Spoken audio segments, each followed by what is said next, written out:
चलिए शुरू करते हैं महत्वपूर्ण और काम की 50 बड़ी खबरों को, वो भी 10 मिनट में। पर उससे पहले अगर अभी तक आपने वीडियो को लाइक नहीं किया तो वीडियो को लाइक जरूर से करें और चैनल को सब्सक्राइब करना बिल्कुल भी ना भूलें।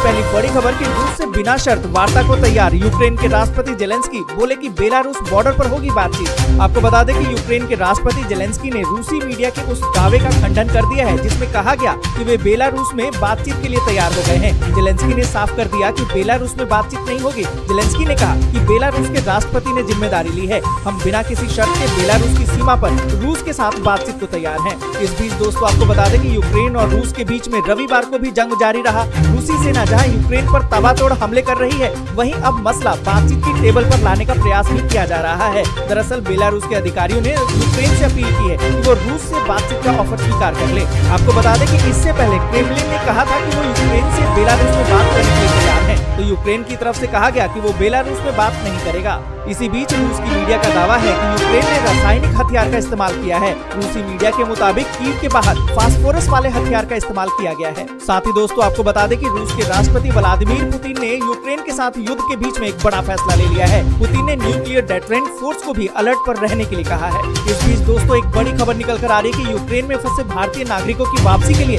भारत सरकार की तरफ से किए जा रहे प्रयासों को लेकर रविवार को ही विदेश सचिव ने एक जानकारी दी है। उन्होंने बताया कि भारत सरकार यूक्रेन में फंसे हर एक नागरिक को निकालने के लिए बहुआयामी ऑपरेशन गंगा की शुरुआत की गई है। निकासी की ये पूरी प्रक्रिया सरकारी खर्च पर होगी। विदेश सचिव ने कहा कि हमारे दूतावास ने बदलती परिस्थितियों को देखते हुए कई एडवाइजरी जारी की है। हमारे 4000 नागरिक इन एडवाइजरी के अनुसार संघर्ष से पहले ही यूक्रेन से बाहर चले गए थे। उन्होंने कहा कि हमें अनुमान है कि अभी भी 15,000 भारतीय नागरिक युद्धग्रस्त यूक्रेन में फंसे हुए हैं। साथ ही दोस्तों बड़ी खबर की यूक्रेन और रूस के बीच में जंग आज भी जारी है, लिहाजा रूस के हमले अब बेकाबू होते जा रहे हैं। सुबह से ही यूक्रेन रूसी सैनिकों के हमले से सहमा हुआ है। रूस ने सुबह खार्किव में गैस की पाइपलाइन को ध्वस्त कर दिया। इसके बाद खार्किव में रूसी सेना दाखिल हो गई। अब रूस कीव पर कब्जे की तैयारी भी कर रहा है, लिहाजा उसने घेराबंदी शुरू कर दी है। पर साथ ही दोस्तों आपको बता दें कि खार्किव के गवर्नर का दावा है कि शहर पर फिर से यूक्रेनी सेना ने कब्जा कर लिया है। खार्किव के गवर्नर का दावा है कि रूसी सैनिक टैंक और अपने वाहन छोड़कर भाग रहे हैं। इस बीच दोस्तों बड़ी खबर ये निकल कर आ रही है कि फ्रांस ने भी रूसी विमानों के लिए अपना एयर स्पेस बंद करने का ऐलान किया। इस बीच रूसी सेना यूक्रेन की राजधानी कीव के करीब पहुंच गई है। दूसरी तरफ युद्ध की विभीषिका झेल रही यूक्रेन से आम नागरिकों का पलायन जारी है। संयुक्त राष्ट्र की रिफ्यूजी एजेंसी की माने तो यूक्रेन से अब तक 2 लाख आम नागरिक पलायन कर चुके हैं। दोस्तों जिस तरीके से रूस यूक्रेन पर हमला कर रहा है, इस युद्ध को लेकर आप क्या सोचते हैं, कमेंट के जरिए जरूर बताएं। और उससे पहले वीडियो को लाइक और चैनल को सब्सक्राइब जरूर से करें। और इसी के साथ दोस्तों अगली बड़ी खबर की जिन लोगों का दिल आतंकियों के लिए धड़कता है वो कभी देश को सशक्त नहीं बनाएंगे। बस्ती में विपक्ष पर बरस पीएम मोदी। आपको बता दें कि उत्तर प्रदेश में 5वें चरण का मतदान खत्म हो चुका है। इस बीच प्रधानमंत्री नरेंद्र मोदी ने यूपी के बस्ती में जनसभा को संबोधित किया और विपक्ष पर जमकर निशाना साधा। पीएम मोदी ने कहा कि एनडीए प्रचंड बहुमत के साथ सत्ता में आएगी। उन्होंने अपने संबोधन में कहा कि यूपी का मतदान भाजपा और एनडीए की प्रचंड बहुमत वाली सरकार पर एक बार और ठप्पा लगाने वाला है। यूपी को दंगा मुक्त बनाने के लिए, गुंडा मुक्त बनाए रखने के लिए, यूपी के विकास के लिए लोगों का भरपूर आशीर्वाद हमें मिल रहा है। और इसी के साथ अगली बड़ी खबर की 5 बजे तक 53.98% मतदान चित्रकूट और अयोध्या में जमकर पड़ रहे वोट। आपको बता दें कि उत्तर प्रदेश में विधानसभा चुनाव 2022 के 5वें चरण के लिए 12 जिलों की 61 विधानसभा सीटों के लिए मतदान हुआ। और दोस्तों आपको बता दें कि उत्तर प्रदेश विधानसभा चुनाव के 5वें चरण में मतदान में 12 जिलों के 61 विधानसभा क्षेत्र में 10 घंटे यानी कि 5 बजे तक 53.98% मतदान हुआ। अयोध्या में जबकि 56.90 और चित्रकूट में 59.64% वोट पड़े। और इसी के साथ दोस्तों अगली बड़ी खबर की कांग्रेस को कब मिलेगा नया अध्यक्ष। दिल्ली में राहुल गांधी ने लिया ये अहम फैसला। आपको बता दें कि उत्तर प्रदेश में विधानसभा चुनाव के 5वें चरण के लिए रविवार को मतदान हुआ। इस बीच कांग्रेस ने दिल्ली में अहम बैठक की। राहुल गांधी के आवास पर इस बैठक में छत्तीसगढ़ के मुख्यमंत्री भूपेश बघेल, राजस्थान के मुख्यमंत्री अशोक गहलोत, यूपी महासचिव प्रियंका गांधी वाड्रा और केसी वेणुगोपाल ने हिस्सा लिया। कहा तो ये गया कि कांग्रेस चुनाव समिति यानी कि सीईसी 2022 के सितंबर महीने तक अपना अगला अध्यक्ष चुन सकती है। और इसी के साथ दोस्तों अगली बड़ी खबर की अखिलेश यादव बोले शीशे तोड़ने से हौसले नहीं तोड़े जा सकते, अब गुलशन से ही होगा कुंडा का गुलशन।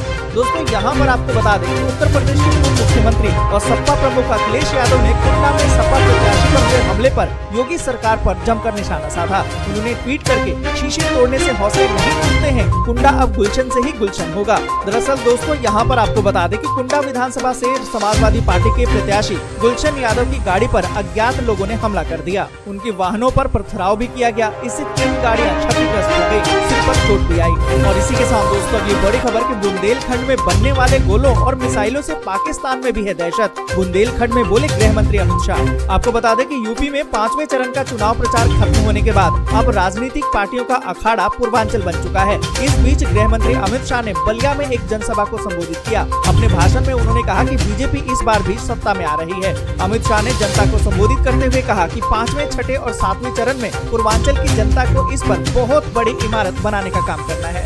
आपको बता दें कि अमित शाह ने कहा कि 4 चरणों के चुनाव में सपा और बसपा का सूपड़ा साफ हो गया है। भाजपा ने 300 से ज्यादा सीटों के साथ 4 चरणों में हुए मतदान से प्रदेश में सरकार बनाने का रास्ता साफ कर लिया है। और इसी के साथ दोस्तों अगली बड़ी खबर की काशी में की गई थी मेरी मृत्यु की कामना, वाराणसी में विपक्ष पर बरसे पीएम मोदी। यहाँ पर दोस्तों आपको बता दें कि प्रधानमंत्री नरेंद्र मोदी रविवार को वाराणसी में थे। ये मोदी ने वाराणसी में काशी विश्वनाथ धाम पहुंचकर पूजा अर्चना की। ये मोदी ने विपक्षी दलों पर भी जमकर हमला बोला। ये मोदी ने कहा कि विश्वनाथ धाम के लोकार्पण के समय हमारी मृत्यु की कामना भी की गई थी। और इसी के साथ दोस्तों अगली बड़ी खबर कि लोगों ने बाबा जी को उनके मठ में वापस भेजने का कर लिया है फैसला, अखिलेश यादव ने कहा।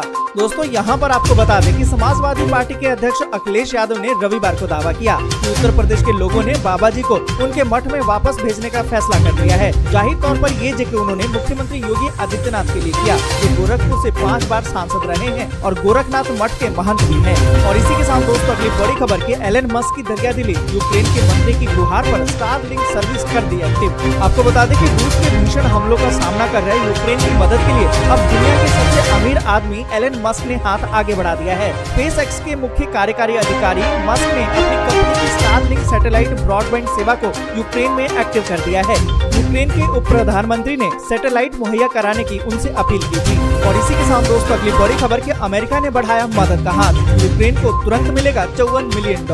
आपको बता दें कि यूक्रेन और रूस के बीच में जंग जारी है। यूक्रेन की राजधानी कीव पर कब्जे के लिए रूसी सेना ने अपने हमलों को और तेज कर दिया है और सैनिक शहर में घुसने की कोशिश कर रहे हैं। दोनों देशों के बीच में तनाव चरम पर पहुंच चुका है। अब अमेरिका ने भी यूक्रेन की मदद का हाथ बढ़ा दिया है। रूस के हमले के बाद यूक्रेन में अब तक 64 लोगों की मौत हो चुकी है और 200 से ज्यादा लोग बुरी तरह से घायल हैं। ऐसे में अब अमेरिका ने मानवीय जरूरत और पीड़ितों की सहायता के लिए $54 मिलियन यूक्रेन को देने का फैसला किया है। और इसी के साथ दोस्तों बड़ी खबर की यूक्रेन में फंसे भारतीयों को वापस लाने में पोलैंड बना मददगार, बिना वीजा अपने देश में दे रहा है एंट्री। दोस्तों यहाँ पर आपको बता दें कि रूस यूक्रेन में आज भी हमला कर रहा है। यूक्रेन के उप रक्षा मंत्री का कहना है कि युद्ध शुरू होने के बाद से रूस ने लगभग 4300 सैनिक और 146 टैंकों को खो दिया है। इस बीच यूक्रेन में फंसे भारतीय छात्रों को वापस लाने में अब पोलैंड भारत की मदद कर रहा है। भारत में पोलैंड के राजदूत ने बताया कि पोलैंड यूक्रेन में रूसी आक्रमण से बचने वाले भारतीय छात्रों को बिना किसी वीजा के ही पोलैंड में प्रवेश करने की अनुमति दे रहा है। दोस्तों आज के लिए बस यहीं तक। जय हिंद, जय